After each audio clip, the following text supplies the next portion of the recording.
Hello friends, welcome to our channel. நம்ம இன்றைக்கி மீன் குழம்பு செய்யறது எப்படின்னு பார்க்க போகிறோம். இதுக்கு பார்த்தீங்கன்னாக்கா அந்த தேங்காய் பாறை எடுத்து வச்சுருக்காங்க மீன். இதை நான் பார்த்தீங்கன்னா அந்த வெறி மிளகாத்தூள் உப்பு மட்டும் போட்டு வச்சுருக்கேன். மிளகாத்தூள், மஞ்சள் தூள், உப்பு மட்டும் போட்டு வச்சுருக்கேன். இப்போ நான் அந்த குழம்பு செய்ய போகிறேன். அந்த குழம்புக்கு நீங்கள் வந்து வெறி மிளகாத்தூள் உப்பெல்லாம் போடாமல் முடி செய்யணும். இது கொஞ்சம் போட்டால் கொஞ்சம் காரெலாம் ஏறி நல்லா இருக்கணும். நான் கொஞ்சம் போட்டு நான் வறுக்கிறேன், கொஞ்சம் போட்டு நான் குழம்பு வைக்கிறேன். அடுப்பில் ஒரு வானல் வச்சு பற்ற வச்சு அதுக்கு நான் கொஞ்சம் நல்லெண்ணெய் ஊற்றா செய்வேன். நல்லெண்ணெய் ஊற்றி செஞ்சால் நல்லா வாசமாக இருக்கும், நல்லாவும் இருக்கும். வடவும் காஞ்சோடனே வடவும் போட்டு அது கூட கொஞ்சம் ஜீரகம்,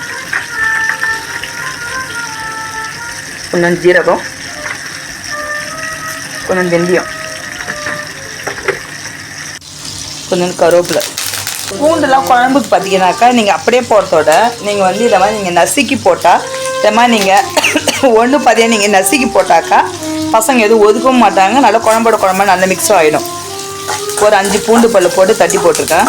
இந்த சின்ன வெங்காயம் இருக்கு இல்லையா, அந்த வடம் வெங்காயம், அந்த வெங்காயத்தை பார்த்தீங்கன்னா ஃபுல்லாக தோல்லாம் எடுத்துகிட்டு நான் நல்லா இடித்து போட்டிருக்கேன். சில பேர் முழுசாக போடுவாங்க, அப்போ தான் வாசனையாக இருக்கும்.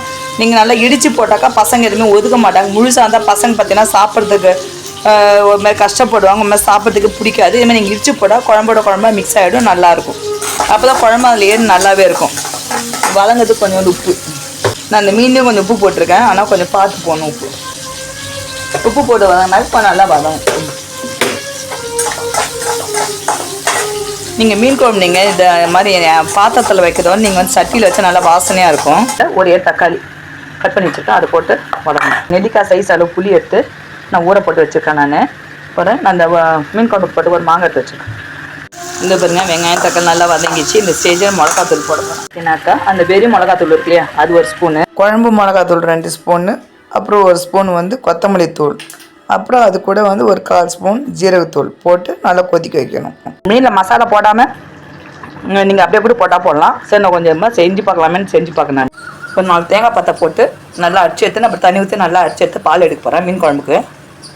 இந்த பாருங்க, சுண்டி பாருங்க, நல்லா கொச்சி நல்லா எண்ணெய் பிரிஞ்சு வந்தால் தான் குழம்பு நல்லா பக்குவத்தில் இருக்கணும். இந்த ஸ்டேஜில் இந்த தேங்காய் பால் அரைச்சி ஊற்றிக்கிறேன். நீங்கள் தேங்காய் பால் அரைச்சி ஊற்றினாலும் நல்லா தான் இருக்கும். எங்கள் வீட்டில் அந்த தேங்காய் பால் அரைச்சி ஊற்றினாலும் நல்லா பிடிக்கும். இல்லைப்பாங்க, குழம்பு நல்லா கொதிக்குது, கொஞ்சம் திக்காக இருக்குது. நான் கொஞ்சம் லைட்டாக திக்காக தான் சாப்பிடுவோம். இந்த ஸ்டேஜில் மாங்காய் கொஞ்சம் போட்டு கொஞ்சம் வெந்தவொடனே மீனை போட்டு இறக்கிற வேண்டியதுதான்.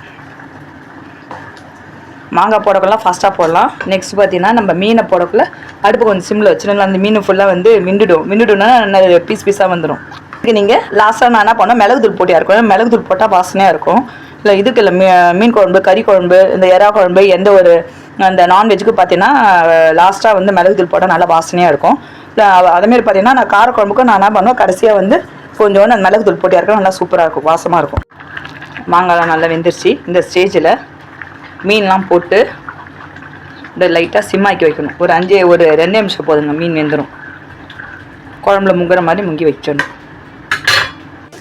இதோ பாருங்க, சிம்மில் வச்சாச்சு. இருங்க, 1-2 நிமிஷம் சென்ட்டு அடுப்பு நிறுத்திடலாம். அடுப்பு நிறுத்திட்டு உடனே அந்த குழம்பு யூஸ் பண்ணக்கூட ஒரு 5 நிமிஷம் வந்துட்டு ஊற்றினா தான் நல்லா வந்து குழம்புல மீனில் அந்த குழம்புலாம் எதுவும் நல்லாயிருக்கும். அதோட மீன் குழம்பு அன்றைக்கி வச்சு அன்றைக்கி சாப்பிட்றதோட மண்ணால் வச்சு சாப்பிட்டா நல்லா சூப்பர், நல்லா ருசியாக நல்லாயிருக்கும். எங்கள் மீன்லாம் பாருங்கள் வெந்துருச்சு.